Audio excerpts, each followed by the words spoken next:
Assalamualaikum warahmatullahi wabarakatuh. Apa kabar anak solid dan solihah? Semoga semua dalam keadaan sehat walafiat ya. Kali ini Bu Anissa akan melanjutkan pembahasan mengenai interaksi sosial. Sebelumnya, berikut terdapat Quran Surat Al-Hujurat ayat 13 yang membahas mengenai manusia sebagai makhluk sosial, yang artinya, "Hai manusia, sesungguhnya kami menciptakan kamu dari seorang laki-laki dan seorang perempuan, dan menjadikan kamu berbangsa-bangsa dan bersuku-suku, supaya kamu saling kenal mengenal. Sesungguhnya orang yang paling mulia di antara kamu di sisi Allah ialah orang yang paling takwa di antara kamu. Sesungguhnya Allah Maha Mengetahui lagi Maha Mengenal." Dalam ayat tersebut, secara tegas dinyatakan bahwa manusia diciptakan terdiri dari lelaki dan perempuan, bersuku-suku dan berbangsa-bangsa agar mereka saling mengenal. Dengan demikian, dapat dikatakan bahwa menurut Al-Quran, manusia secara fitrah adalah makhluk sosial dan hidup bermasyarakat merupakan suatu keniscayaan bagi mereka.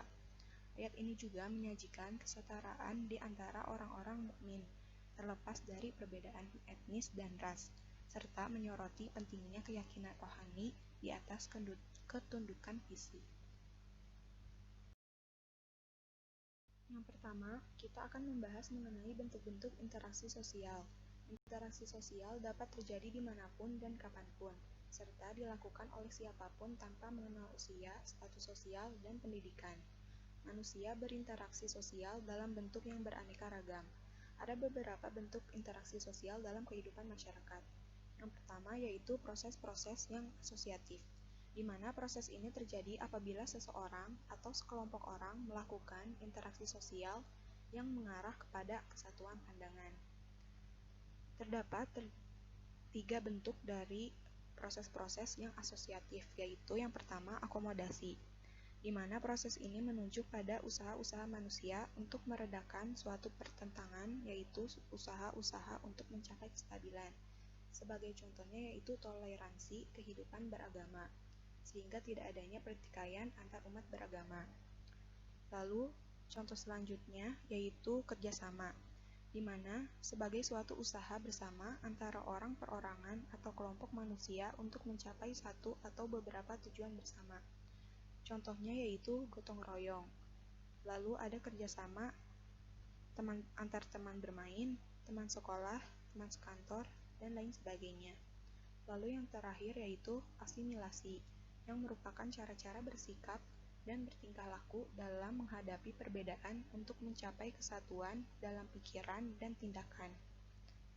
Contohnya yaitu seperti sikap saling menghargai orang lain dan kebudayaannya. Berikutnya terdapat proses-proses yang disosiatif. Proses ini terjadi apabila seseorang atau sekelompok orang melakukan interaksi sosial yang mengarah pada konflik dan merenggangkan solidaritas kelompok.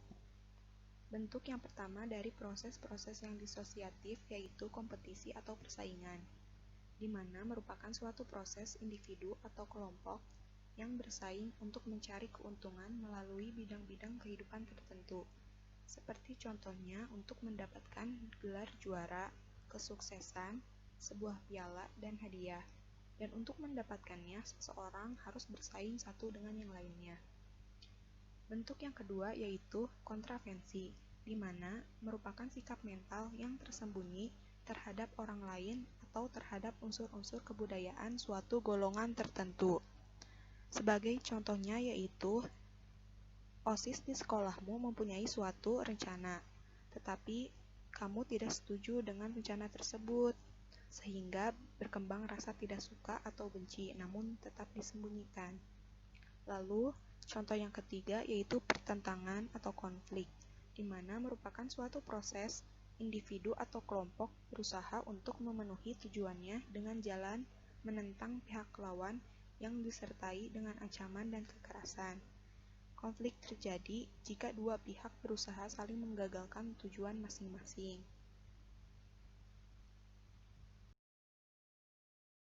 Selanjutnya, terdapat pengaruh interaksi sosial terhadap pembentukan lembaga sosial. Dilakukan interaksi sosial dalam masyarakat bertujuan agar dapat memenuhi kebutuhan hidup. Kebutuhan masyarakat terdiri dari beberapa kebutuhan pokok yang diatur oleh lembaga sosial agar semua kebutuhan dapat terpenuhi. Di sini terdapat contoh interaksi antara siswa dengan siswa, antara siswa dengan guru, untuk dapat memenuhi kebutuhan akan ilmu dan pengetahuan. Interaksi ini dapat terjadi apabila adanya jenis lembaga sosial, yaitu lembaga pendidikan seperti sekolah. Lembaga sosial. Lembaga sosial adalah keseluruhan dari sistem norma yang terbentuk berdasarkan tujuan dan fungsi tertentu dalam masyarakat. Terbentuknya lembaga sosial berawal dari kebutuhan masyarakat akan keteraturan kehidupan bersama. Lembaga sosial terbentuk dari norma-norma yang dianggap penting dalam hidup bermasyarakat. Norma merupakan aturan atau kaidah yang menjadi pedoman tingkah laku. Sistem norma atau aturan-aturan yang dapat dikategorikan sebagai lembaga sosial harus memiliki syarat-syarat sebagai berikut. Yang pertama, sebagian besar anggota masyarakat menerima norma tersebut. Lalu yang kedua, norma tersebut menjiwai seluruh warga dalam sistem sosial. Dan yang ketiga, norma tersebut mempunyai sanksi yang mengikat setiap anggota masyarakat. Terdapat 4 tingkatan norma. Yang pertama yaitu cara atau usage. Norma ini menunjuk kepada satu bentuk perbuatan sanksi yang ringan terhadap pelanggarnya. Sebagai contoh, membuang sampah pada tempatnya. Jika kita tidak membuang sampah pada tempatnya atau membuang sampah sembarangan, maka kita akan mendapat celaan dari orang yang melihat kita. Lalu, yang kedua yaitu kebiasaan atau false way, di mana norma ini menunjukkan perbuatan yang dilakukan secara berulang-ulang dalam bentuk yang sama. Sebagai contoh, kita selalu mencium tangan sebelum berangkat sekolah kepada kedua orang tua. Ketiga, yaitu tata kelakuan atau mores. Kebiasaan yang dianggap tidak hanya sebagai perilaku tetapi diterima sebagai norma-norma pengatur.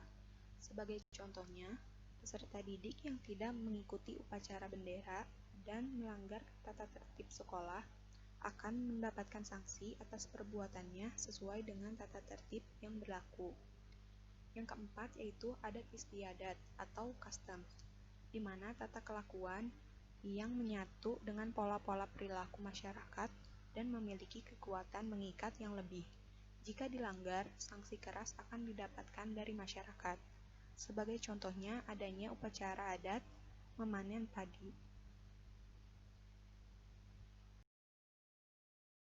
Jenis dan fungsi lembaga sosial. Jenis yang pertama yaitu lembaga keluarga.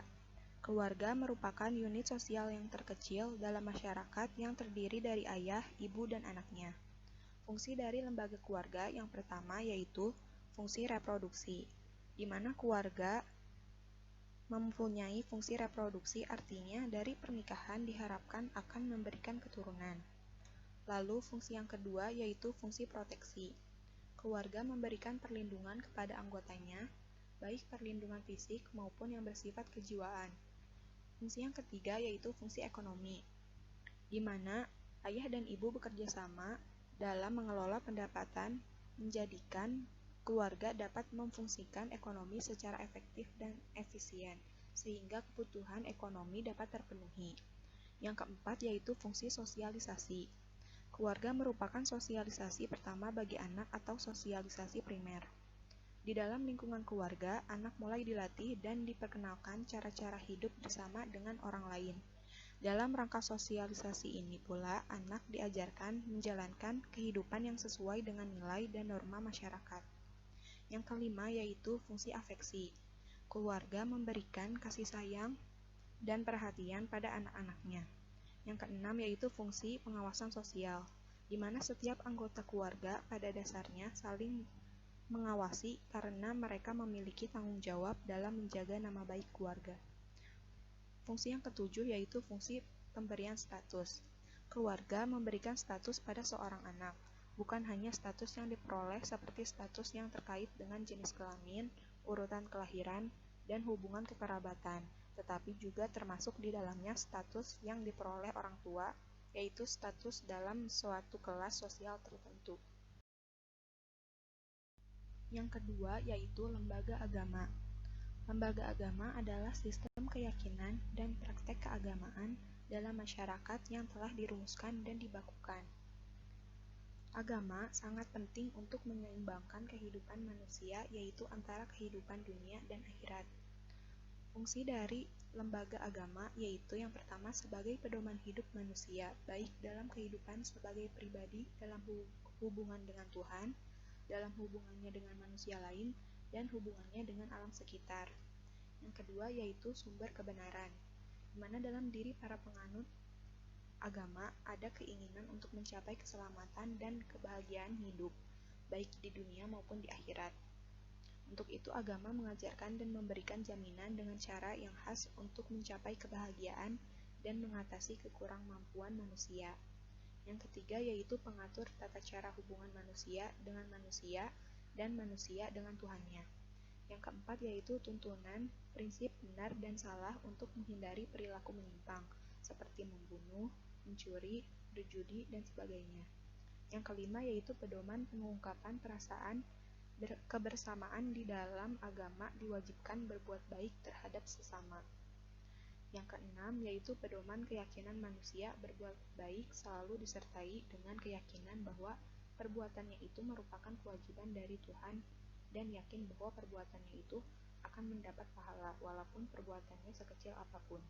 Yang ketujuh, pedoman keberadaan yang pada hakikatnya makhluk hidup di dunia adalah ciptaan Tuhan semata. Yang kedelapan, pedoman untuk rekreasi dan hiburan.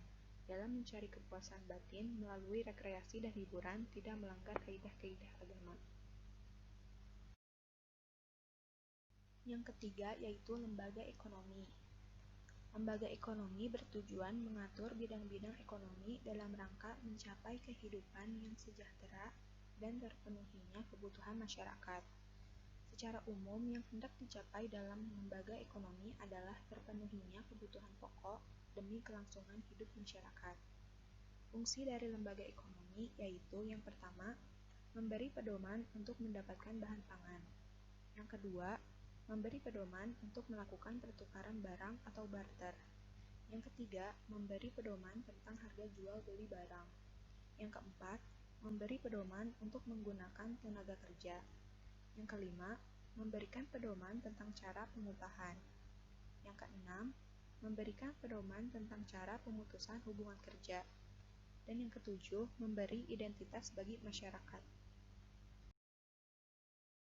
Yang keempat yaitu lembaga pendidikan. Lembaga pendidikan adalah lembaga atau tempat berlangsungnya proses pendidikan yang dilakukan dengan tujuan untuk mengubah tingkah laku individu ke arah yang lebih baik melalui interaksi dengan lingkungan sekitar. Mengenai fungsi lembaga pendidikan ada dua, yaitu fungsi manifest dan fungsi laten. Fungsi manifest adalah fungsi yang tercantum dalam kurikulum sekolah, sedangkan fungsi laten yaitu fungsi yang tidak disadari. Untuk fungsi manifest lembaga pendidikan antara lain, yang pertama yaitu mempersiapkan anggota masyarakat untuk mencari nafkah. Dengan bekal keterampilan yang diperoleh dari lembaga pendidikan seperti sekolah, maka seseorang siap untuk bekerja. Yang kedua yaitu mengembangkan bakat perseorangan demi kepuasan pribadi dan bagi kepentingan masyarakat. Yang ketiga yaitu melestarikan kebudayaan masyarakat. Lembaga pendidikan mengajarkan beragam kebudayaan dalam masyarakat. Yang keempat yaitu menanamkan keterampilan yang perlu bagi partisipasi dalam demokrasi. Lalu fungsi laten dari lembaga pendidikan antara lain, yang pertama yaitu mengurangi pengendalian orang tua. Keikutsertaan seorang anak dalam lembaga pendidikan seperti sekolah akan mengurangi pengendalian orang tuanya, karena yang berperan saat dalam pengajaran dan pendidikan di sekolah adalah para gurunya. Yang kedua yaitu mempertahankan sistem kelas sosial. Lembaga sekolah diharapkan dapat mensosialisasikan kepada para anak didiknya untuk menerima perbedaan status yang ada di masyarakat. Sekolah diharapkan dapat menghilangkan perbedaan kelas sosial berdasarkan status sosial peserta didik di masyarakat. Yang ketiga yaitu memperpanjang masa remaja. Adanya sekolah memungkinkan diperpanjang masa remaja dan penundaan masa dewasa. Yang kelima yaitu lembaga politik. Lembaga politik merupakan suatu lembaga yang mengatur pelaksanaan dan wewenang yang menyangkut kepentingan masyarakat agar tercapai suatu keteraturan dan tata tertib kehidupan bermasyarakat. Lembaga politik merupakan keseluruhan tata nilai dan norma yang berkaitan dengan kekuasaan. Lembaga politik lahir dari serangkaian nilai dan norma yang berkaitan dengan pemenuhan kebutuhan akan kekuasaan, khususnya kekuasaan pada tingkat negara. Negara adalah organisasi yang dalam suatu wilayah dapat memaksakan kekuasaannya secara sah terhadap semua golongan kekuasaan lainnya, dan dapat menetapkan tujuan-tujuan dari kehidupan bersama itu. Lembaga-lembaga politik yang berkembang di Indonesia yaitu yang pertama, Majelis Permusyawaratan Rakyat atau MPR, yang kedua, Presiden dan Wakil Presiden, yang ketiga, Dewan Perwakilan Rakyat atau DPR, yang keempat, Dewan Perwakilan Daerah atau DPD, yang kelima, Pemerintahan Daerah, yang keenam, DPRD Provinsi dan DPRD Kabupaten atau Kota, dan yang ketujuh, Partai Politik. Untuk fungsi lembaga politik yaitu yang pertama memelihara ketertiban di dalam negeri, dan yang kedua yaitu mengusahakan kesejahteraan umum seperti contohnya pengadaan dan distribusi pangan, sandang, papan, pendidikan, dan kesehatan. Terima kasih atas perhatiannya dan tetap semangat semuanya. Jangan lupa dikerjakan tugasnya ya. Wassalamualaikum warahmatullahi wabarakatuh.